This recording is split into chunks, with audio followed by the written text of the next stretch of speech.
कोलकाता चुनावी और राजनीतिक दोनों ही मामलों में राष्ट्रीय स्तर पर सबसे निचले पायदान पर पहुंच चुकी माकपा अपने जनाधार को वापस जीतने के लिए आखिरी कोशिश कर रही है। इसी कड़ी में पार्टी के मदुरै में 24वीं कांग्रेस शुरू हो गई है। बता दें, ठीक उसी समय उनकी कट्टर प्रतिद्वंदी बंगाल की मुख्यमंत्री ममता बनर्जी ने उन्हें भाजपा से हाथ नहीं मिलाने की सलाह दी।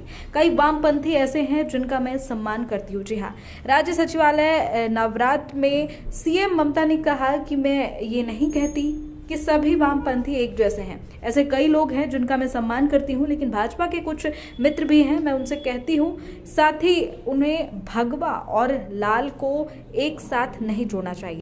आप भी बड़े फिरका परस्त हो गए हैं। उन्होंने चेताया, अब हर तरह से वाम राम एक है। जितना अधिक आप ये काम करेंगे उतना ही अधिक आप शून्य से शून्य में विलीन होते जाएंगे। उन्होंने कहा, बंगाल और कुछ भी हो सकता है, संस्कृति को जन्म देता है, सद्भाव को जन्म देता है। उन्होंने अपने ऑक्सफोर्ड के दिनों को याद करते हुए, जब मैं विदेश जाती थी तो मुझसे ये क्यों पूछते हैं कि मैं हिंदू हूँ या नहीं, कौन है वे, क्या मैं बीजेपी को जवाब देने के लिए उत्तरदायी हूँ। कल उन्होंने अफवाहें फैलाई कि मैंने इस्तीफा दे दिया, और कितनी फर्जी खबरें फैलाएंगे। हमने एफआईआर दर्ज करा दी है। जो ये कर रहा है वह सरासर गलत है। वे विभाजन में विश्वास करते हैं, हम नहीं। हम संविधान का पालन करते हैं। पहले संविधान का सम्मान करें, फिर अधिकारों के बारे में बात करें। एक्चुअली বাইরে গেলে তাড়াতাড়ি ফেরার থাকে, কারণ দিন রাত্রি 48 ঘন্টা ট্রাভেল করার পরে যেভাবে আমাদের যেতে হয়, কারণ আমাদের ডাইরেক্ট ফ্লাইট না থাকার জন্য, ফলে দিনটাও যায় রাতটাও যায়। অ্যাকচুয়াল ট্রানজিট নিয়ে অনেকটা টাইম চলে যায়।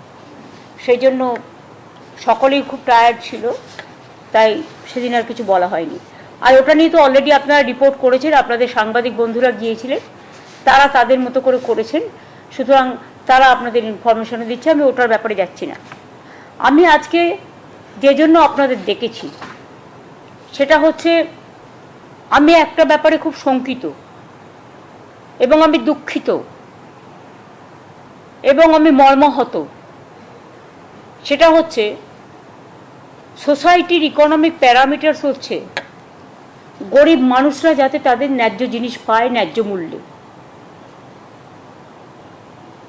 সোসাইটির ইকোনমিক প্যারামিটারস হচ্ছে খাদ্য, বস্ত্র, বাসস্থান এবং এখন জুটেছে স্বাস্থ্য। খাদ্য, বস্ত্র, বাসস্থান এবং স্বাস্থ্যই সম্পদ আজকের দিনে। এবং যার জন্য আমরা স্বাস্থ্যসাথী থেকে শুরু করে আমাদের জেনেরিক মেডিসিন যাতে গরিব লোকে কম পয়সায় কিনতে পারে, ফেয়ার প্রাইস মেডিসিন সেন্টার থেকে শুরু করে, মেডিসিন শপ থেকে শুরু করে, ফেয়ার প্রাইস ডায়াগনস্টিক সেন্টার থেকে শুরু করে সবটাই আমরা করেছি। হ্যাঁ, আপনারা আমাকে বলতে পারেন যে নবান্ন থেকে আপনি এ কথা কেন বলছি এই কারণে, আমি দুটো পোস্ট বিলং করি। আমি গভর্নমেন্টের হেলথ ডিপার্টমেন্টটাও দেখি, এবং ফ্রি মেডিসিন, ফ্রি ট্রিটমেন্ট করতে গিয়ে বছরে আমাদের অনেক টাকা খরচ হয়। প্রত্যেকটা হসপিটালে আমরা ফ্রি ট্রিটমেন্ট দিই গভর্নমেন্টের। প্রায় 30-35 হাজার বাচ্চাদের আমরা হার্ট অপারেশন করে দিই বিনা পয়সায়। আমরা জেনেরিক মেডিসিন দিই খুব কম পয়সায় আমাদের ডাক্তাররা হসপিটালে। তাছাড়াও fair price medicine centre, diagnostic সেন্টারেও প্রায় 70% পর্যন্ত তারা কনসেশনে পায়। এগুলো কেন করেছিলাম? কারণ স্বাস্থ্যই সম্পদ বলে। কিন্তু ইদানিং আমরা লক্ষ্য করছি, যেমন কেউ বাড়ির জন্য লোন নিলে তার উপর জিএসটি বাড়িয়ে দিচ্ছে, তেমনি হেলথ ইন্স্যুরেন্সেও জিএসটি চালু করেছে।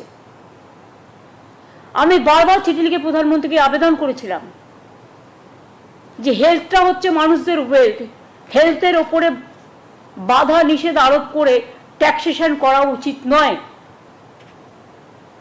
আমরা রাজ্য জিএসটি করে দিয়েছিলাম একটাই কন্ডিশনে, যে জিএসটির টাকাটা আমরা আমাদের প্রাপ্যটা পাবো, কিন্তু সেটা তো পাচ্ছে না, সেটা হচ্ছে না।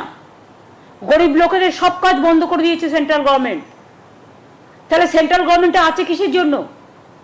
শুধু ধর্মীয় প্রবণতার নামে একটা নতুন ধর্মের আমদানি করে যা আমাদের তপবনের নয়, যা আমাদের রামকৃষ্ণের নয়, যা আমাদের স্বামী বিবেকানন্দের নয়, যা আমাদের বেদ বেদান্ত বেদাঙ্গের নয়, যা আমাদের ঋজু সম যজু অথর্বের নয়। শুধু মানুষকে ডিভাইড করা, কান্ট্রিকে ডিভাইড করা আর মানুষের মধ্যে দাঙ্গা লাগানো। আমি চাই বাসন্তী পুজো, অন্নপূর্ণা পুজো, রামনবমী সব শান্তিতে ভালোভাবে হোক। ঈদও শান্তিতে পালিত হয়েছে, সামনে এই প্রোগ্রামগুলো আছে, এগুলো ভালোভাবে পালিত হোক, কারণ সামনে নতুন বছর আসছে, শুভ নববর্ষ। আমাদের মা কালীবাড়ির স্কাই ওয়াক এবং ডেভেলপমেন্ট যেটা করেছি সেটাও আমাদের প্রায় 200 কোটি টাকার উপর খরচ হয়েছে। আমরা সেটা উদ্বোধন করবো 14 তারিখে। 28 তারিখে জগন্নাথ ধাম উদ্বোধন হবে। এইভাবে অনেক কাজ আমাদের আছে। কিন্তু আমি দেখলাম ন্যাশনাল ফার্মাসিউটিক্যাল প্রাইসিং অথরিটি, যারা ওষুধের দাম নিয়ন্ত্রণ করে, এটা সেন্ট্রাল গভর্নমেন্টের সংস্থা, 748টা ড্রাগ ওষুধের দাম, যা গরিব মানুষ কেনে, এবং 80টা নন শিডিউল ড্রাগ মানে ওষুধ ফ্রম দ্য 1 এপ্রিল 2025 বাড়িয়ে দিয়েছেন। এইসব ওষুধ কেনে কারা? গরিব মানুষ, সাধারণ মানুষ, সমাজের যাদের ক্ষমতা নেই বড় বড় হসপিটালে গিয়ে প্রাইভেটে ট্রিটমেন্ট করা, যাদের ক্ষমতা নেই বিদেশে গিয়ে কোটি কোটি টাকা খরচ করে ট্রিটমেন্ট করা, তাদের জন্য এই ওষুধগুলো কাজে লাগে। আমি শকড। আপনারা জানেন আমরা কেন কোলেস্টেরল যে tablet atorvastatin or ezetimibe tablet to control cholesterol, মানে হার্ট ডিজিজকে কন্ট্রোল রাখার জন্য 31.8% বাড়িয়ে দিয়েছে, যেটা মানুষের প্রায় 80% মানুষকে খেতে হয়। অ্যাট্রোভাস্টিন অ্যান্ড এজেটিমিবে ট্যাবলেট, এটাও প্রায় two control cholesterol, to give a special attention for health care, heart disease, যাতে হার্ট অ্যাটাক না হয়, কোলেস্টেরলটা কন্ট্রোল করে। আপনারা জানেন আমাদের মধ্যে 3টে কোলেস্টেরল কাজ করে। আমি ডাক্তার নই, বা যেটুকু আমার জেনারেল সেন্সে বলছি। HDL, LDL and VLDL। সেখানে বাড়িয়েছে 57.9%। এরপর দেখুন again atorvastatin calcium and fenofibrate tablet to control cholesterol 28.3%, মানে 28.3% বাড়িয়েছে। এরপরে হচ্ছে to control cholesterol atorvastatin and clopidogrel tablets. আমার প্রনাউন্সিয়েশন ঠিক নাও হতে পারে, because I am not doctor, I am not a medicine, medical, I am not for medical science. To control cholesterol, মানে কোলেস্টেরলটাকে লিমিটে রাখার জন্য যাতে হার্ট ডিজিজ না হয়, এগুলো দেখে। সেখানেও বাড়িয়ে দিয়েছে 45.5%। এবার দেখুন to control cholesterol atorvastatin and ezetimibe tablet to control cholesterol, এগুলো সবই হার্টের জন্য মেনটেন করতে হয়, 115.8% বাড়িয়ে দিয়েছে। এরপরে দেখুন again the same type of medicine to control cholesterol 31.8% বাড়িয়েছে। Again calcium, atorvastatin calcium and fenofibrate tablet to control cholesterol 17.9% বাড়িয়েছে। 70। এরপর হচ্ছে অনেকেরই জানেন বিপি মানে ব্লাড প্রেশার বেড়ে যায়, তার জন্য তাকে একটা ট্যাবলেট খেতে হয়, bisoprolol, fumarate and telmisartan tablets to control BP প্রায় প্রতি ঘরেই খেতে হয় কাউকে না কাউকে। 19.2% বাড়িয়েছে। এবার দেখুন গ্যাস্ট্রোটাইটিস, আপনারা জানেন গ্যাস্ট্রিক হলে সবাইকেই খেতে হয় পেন্ট্রোপাজল অ্যান্ড লিভোসালপ্রাইড ক্যাস্ট্রো 19.3% বাড়িয়েছে। এবার দেখুন to control BP again, blood pressure control করার জন্য bisoprolol, fumarate and telmisartan tablets to control BP, এটাও বাড়িয়ে দিয়েছে 19.2%। এছাড়াও like other drugs like amlodipine, amoxicillin, এগুলো অ্যান্টিবায়োটিক্স, সবটা কিনা আমি জানি না, budesonide asthma,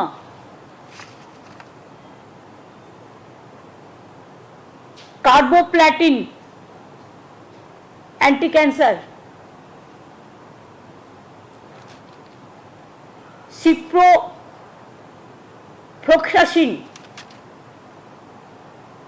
ডিএক্সামেথসোন, fluconazole skin disease, এমনকি প্যারাসিটামল তার দাম পর্যন্ত বাড়িয়ে দিয়েছে।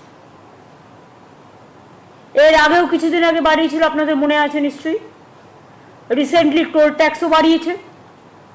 এর থেকে স্টেট গভর্নমেন্ট কিচ্ছু পায় না, টোটালটাই সেন্ট্রাল গভর্নমেন্ট এখন শেষ করে। কারণ শেষ করার মানে হচ্ছে সেন্ট্রাল গভর্নমেন্ট স্টেট গভর্নমেন্টকে দেবে না, টোটাল টাকাটাই একা করে খাবে।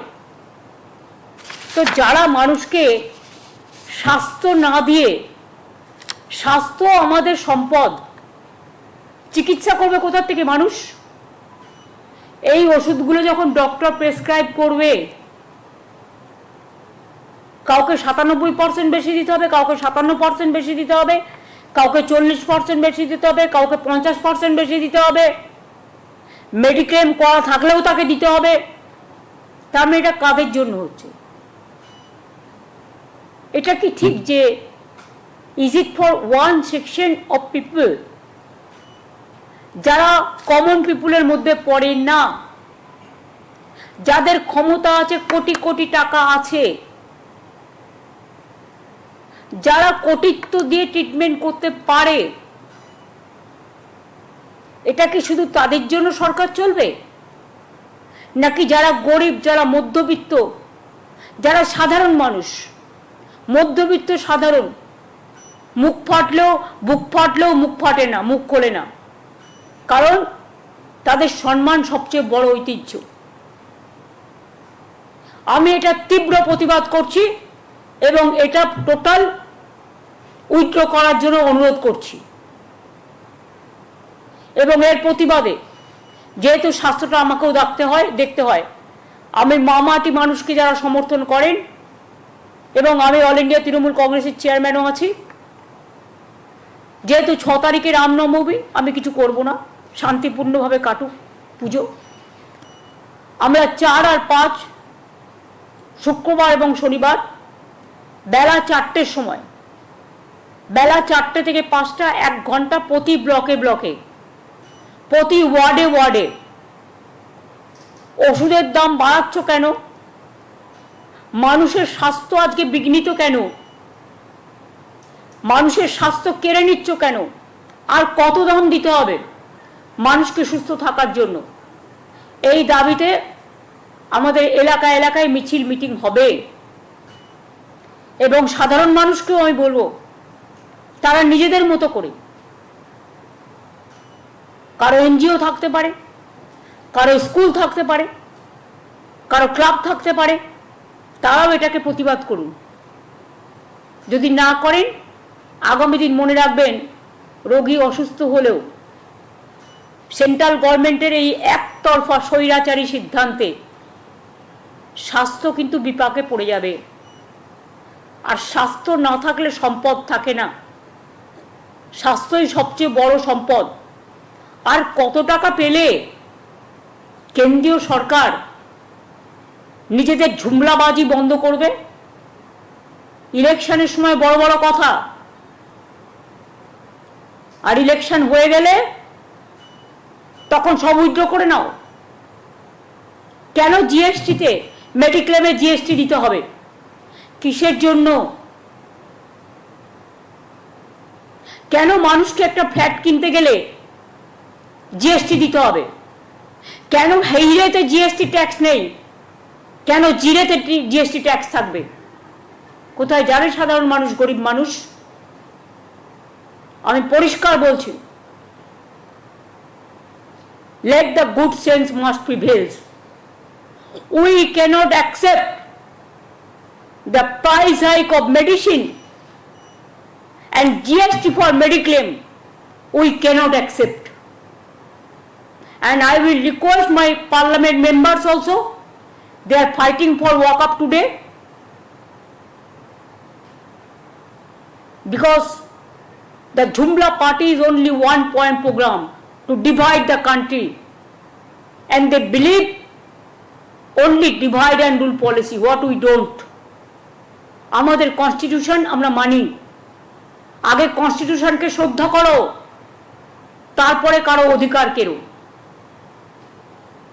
কনস্টিটিউশনকে শ্রদ্ধা না করে মনে রাখবেন, ধর্ম যার যার আপনার, উৎসব কিন্তু সবার।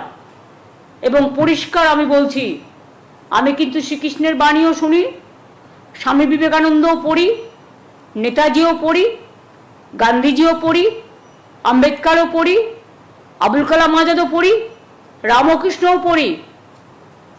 একই কথা, কর্ম যার ধর্ম তার। ধর্ম তখনই সদিচ্ছা লাভ করে যখন তার কর্মটা মানবিক হয়। আর কর্ম যদি দানবিক হয়, সেখানে কোনো ধর্মকেই শ্রদ্ধা জ্ঞাপন করা যায় না। আমি সব ধর্মকে শ্রদ্ধা করি। আমাকে কেন বিদেশে গেলে কোয়েশ্চেন করবে, আর বে হিন্দু? হু আর দে?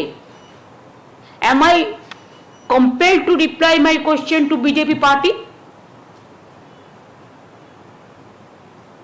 কালকে তো ছেড়ে দিয়েছে, আমি নাকি রেজিগনেশন করেছিলাম। কত ফেক আর চলবে, ফেক আর ফেক। আমরা এফআইআর করেছি, ইয়েস। যা তা করে বেড়াচ্ছে কয়েকটা ডিজিটালকে টাকা দিয়ে, সবাই নয়, তাদের আমি সাধুবাদ জানাই যারা ভালো করে পজিটিভ মানুষের কথা বলেন। আমার কথা নাইবা বললেন, আমাকে 10টা গালাগালি দিন, আমার কোনো গায়ে ফোসকা পড়বে না, আমি হ্যাবিচুয়েটেড হয়ে গেছি। কিন্তু কেন আপনারা প্রতিদিন মিথ্যে কথা বলছেন, কিছু ফেক ভিডিও তৈরি করছেন? আগে মনে নেই আপনাদের, বাংলাদেশের পিকচার নিয়ে মুর্শিদাবাদের পিকচার বলে দেখিয়েছিল, গুজরাটের পিকচার নিয়ে, রাজস্থানের পিকচার নিয়ে বেঙ্গল বলে দেখিয়েছিল, এবং এখনো সেটাই পরিকল্পনা করে ঝুমলা পার্টি করছে। আমি ঝুমলা পার্টিকে বলবো, সত্যিই যদি ধর্মকে ভালোবাসেন, বাসন্তী পুজো করুন, নবরাত্রি করুন, অন্নপূর্ণা পুজো করুন। আমিও অন্নপূর্ণা পুজোর পুজো দিই। ইতিহাসটা জেনে রাখুন। যারা মিছিলের নাম করে দাঙ্গা করেন অস্ত্রশস্ত্র নিয়ে, অস্ত্রশস্ত্র যে কোনো পাঞ্জাবিরাও কৃপার নেয়। আপনিও সিস্টেম অনুযায়ী নিশ্চয়ই করতে পারবেন, পুলিশের রেস্ট্রিকশন মেনে। অন্য এলাকায় গিয়ে হামলা করা আপনার কাজ নয়। এবার আমার একটাই কোয়েশ্চেন, বলুন তো, এরা যে রামনবমীতে মিছিল করে, আমাদেরও অনেকে করেন, আমার কোনো আপত্তি নেই, আমরা চাই পিসফুলি হোক। একদিন তো বাসন্তী পুজোই, মানে অন্নপূর্ণা পুজো, রামনবমী, যেটা এখন হয় চৈত্র মাসে, সেটাই ছিল। কিন্তু রামচন্দ্র যখন অকাল বোধন করেন, রাবণকে হত্যা করার যে রাবণকে ধ্বংস করার জন্য, সেইটাকেই তো আমরা এখন অরিজিনাল দুর্গাপুজো বলে সেলিব্রেট করি। এটাকেও সেলিব্রেট করি, but not in that way. সবাই সবার মতো করে নবরাত্রি পালন করবে, এটাই ধর্ম। সবাই সবার মতো করে পুজো করবে, এটাই ধর্ম। তো আমি শরৎকালে শিউলি ফুল ভাসে, কাশফুল ভাসে, এটা তো আমরা করি, এটা তো রামচন্দ্র করেছিলেন। তাহলে সেদিনটা কি আপনাদের মনে পড়ে না? সেটা কি রামনবমী নয়? সেটা কি রামচন্দ্র নিজের চোখটা পর্যন্ত যখন 107টা ফুল দিয়ে একটা বাকি ছিল, নিজের চোখ দিতে গিয়েছিলেন? ইতিহাসটা জানুন, এবং ইতিহাসের এটাই শিক্ষা, জন্ম হোক যথাতথা, কর্ম হোক ভালো। যথাতথা কর্ম হোক ভালো। কর্ম মানে ধর্ম, ধর্ম মানে কর্ম। ভালো কাজ করুন, মানবিক হন, দানবিক হবেন না দয়া করে। এটা আমার বলা থাকলো। আর বামপন্থীরা তো হঠাৎ করে, সব বামপন্থীদের আমি বলি না, অনেক শ্রদ্ধেয় মানুষ আছে, তাদের আমি শ্রদ্ধা করি, যারা একদিন করতেন এখন করেন না। কিন্তু বিজেপির যারা আছে দোসর, তাদেরও বলি যে গৌরীকরণ আর রক্তিমকরণকে একসাথে মিলিয়ে দেবেন না। আপনারাও বড় বড় সাম্প্রদায়িক হয়ে গেছেন। সব ব্যাপারেই আমরা দেখি, ইলেকশন থেকে শুরু করে সব ব্যাপারেই বাম রাম এক, জগাই মাধাই গদাই। যত এসব করবেন তত মহাশূন্য থেকে আরো শূন্যে বিলীন হয়ে যাবেন। কাজে আমার অনুরোধ থাকবে সবার কাছে, সব কমিউনিটির কাছে, হিন্দু হোক, মুসলমান হোক, শিখ হোক, খ্রিস্টান হোক, পারসিক হোক, বৌদ্ধ হোক, জৈন হোক, সবার কাছে শান্তি বজায় রাখুন। দয়া করে দাঙ্গা করে অশান্তি করবার চেষ্টা করবেন না। It is your game plan. এবং দাঙ্গা করে কেউ কোনোদিন কিছু করতে পারেনি এবং পারবেও না। বাংলার মানুষ আর যাই করুক, বাংলা কালচারের জন্ম দেয়, সম্প্রীতির জন্ম দেয়। আমরা রামকৃষ্ণকে মানব, জুমলা পার্টিকে মানব না। আমরা স্বামী বিবেকানন্দ মানব, জুমলা পার্টিকে মানব না। আমরা বেদ বেদান্ত বেদাঙ্গ বিদ্যাস্থানে বয়ে বচ মা সরস্বতীর বচনকে মানব, আমরা জুমলা পার্টিকে মানব না। আমরা সেই ধর্মকে মানব যে ধর্ম সবাইকে শ্রদ্ধা করে, সবাইকে ভালোবাসে, সবাইকে আপন করে নেয়। আবার বলছি, আমরা সব ধর্মই শ্রদ্ধার সাথে স্মরণ করি। এবং বাসন্তী পুজো, অন্নপূর্ণা পুজো, রামনবমী, চৈত্র সংক্রান্তি, চড়ক পুজো, তারপরে নানা রকম গ্রামগঞ্জে আপনারা জানেন এই সময় নানা রকম প্রোগ্রাম হয়। চড়কের মেলা থেকে শুরু করে খুব পপুলার এগুলো। অন্য কোনো প্রোগ্রামকে ডিস্টার্ব করতে যাবেন না, যার যার মতো প্রোগ্রাম করতে দিন। এমনকি 10 তারিখে মহাবীর জৈনেরও সম্ভবত, আমি এখনো দেখিনি ডিটেলস, 10 তারিখে ছুটি আছে মনে হয়, মহাবীর জৈনের জন্মদিন হলেও হতে পারে, আই এম নট শিওর। কারণ 9 এপ্রিল ওরা আমাকে একটা প্রোগ্রামে ডেকেছেন, যেটা ইন্টারন্যাশনাল জৈন কমিউনিটি ট্রেডার্সরা নেতাজি ইন্ডোর স্টেডিয়ামে, আমি যাবো বলে কথা দিয়েছি। এবং আমি যদি সবাইকে নিয়ে চলতে পারি, আপনারা কেন পারেন না? মণিপুরে আগুন লাগালে থামান না। এখানে নিশ্চয়ই যে ঘটনা ঘটেছে তার তো লাইসেন্স হোল্ডার ছিল, সে তো লাইসেন্স হোল্ডার। আপনার বাড়িতে আপনি তো গ্যাসটাকে সামলে রাখবেন। আমার বাড়িতে ধরুন আমি তো রান্না করি না, যারা করে তাদের দায়িত্ব গ্যাসটাকে সামলে রাখার। এটা আমাদের অনেক শিক্ষা দেয়। Licence holder cracker. আর গুজরাটে যে 25 জন মারা গেছে সেটা লাইসেন্স হোল্ডার নয়। আমরা সবাইকে বলবো, প্লাস্টিক জমায়েত করবার আগে, ঘরে আগুন জ্বালাবার আগে, অনেকে ইন্স্যুরেন্স পাওয়ার জন্য মার্চ মাসে এগুলো করে, এটা আমার জানা আছে। আমি অনেক দিন ধরে দেখছি সবচেয়ে বেশি আগুন এই সময়টাই লাগবে, মনে রাখবেন, জানুয়ারি, ফেব্রুয়ারি, মার্চে, ডিসেম্বরে। এবং আমার তো খারাপ লাগছে, একটা পরিবারের সবাই শেষ হয়ে গেল, ওখানে ক্র্যাকার রাখার বাড়িতে কি প্রয়োজন? ক্র্যাকার আর গ্যাস সিলিন্ডার কি একসাথে থাকে না থাকা উচিত? আমি মনে করি এর থেকে আমাদের শিক্ষা নেওয়া উচিত যে আমরা প্রত্যেকে সাবধানতা অবলম্বন করব। কারণ মানুষের জীবন হচ্ছে সবচেয়ে বড় দামি। একটা মানুষ মারা গেলেও সেটা একটা মানুষ মারা যায় খুব কষ্ট করে, সেটা আমরা মানতে পারি না। প্লাস্টিক গোডাউনগুলোতেও আপনারা দেখবেন যারা করে বিভিন্ন জায়গায় হঠাৎ করে আগুন লেগে গেল, কি না তো প্লাস্টিক গোডাউনের মধ্যে কিছু রেখে দিচ্ছে। বারবার বলা সত্ত্বেও, ইল্লিগাল নোটিশ দেওয়া সত্ত্বেও, আইদার তুমি বিল্ডিংটাকে রিপেয়ার করো আর তুমি প্লাস্টিকগুলো সরাও দোকান থেকে। কারণ এক জায়গায় যদি আপনি ইনফ্লেমেবল দাহ্যজনক পদার্থ যদি রেখে দেন, সেখানে তো যে কোনো দিন একটা অগ্নিকাণ্ড ঘটতে পারে, তাতে মানুষের প্রাণ যেতে পারে। এটা আমি আবেদন করে বলবো যে আপনারা প্লিজ সাবধান হন, এমন কোনো ঘটনা যাতে না ঘটে কারো পরিবারে, যাতে একজনও কেউ মারা যায়। আজকের যুগে সোশ্যাল নেটওয়ার্ক খুব পাওয়ারফুল।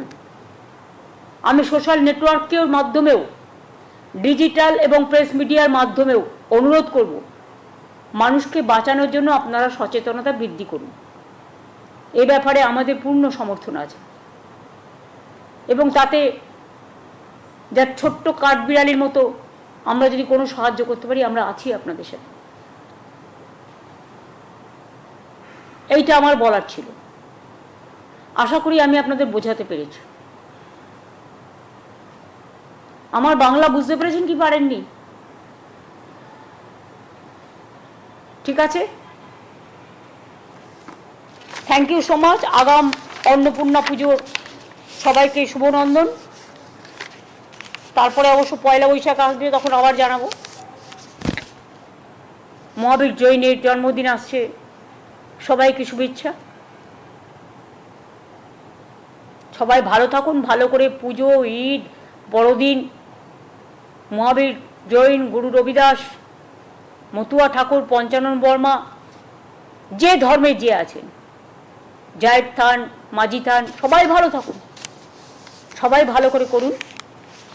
আমাদের মধ্যে যেন কোনো বিভেদ না হয়। ঐক্যই হচ্ছে, সম্প্রীতি হচ্ছে বাংলার শান্তির মাটি। বাংলা কখনো বিভাজন মানে না, বাংলা মানে ঐক্য ও সম্প্রীতি। এই জন্যই গানটা লেখা হয়েছিল, এক সূত্রে বাঁধিয়া আছে সহস্রটি মন, একই কার্যে সপিয়ে আছে সহস্র জীবন। এরকম অনেক গান আছে, অনেক উদাহরণ আছে।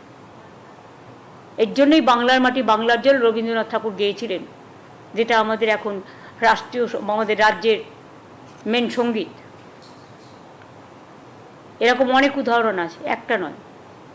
এই জন্যই গান্ধীজি দাঙ্গা থামাতে গিয়ে দেশ স্বাধীন হবার আগে তিনি বেলেঘাটায় অনশন করছিলেন।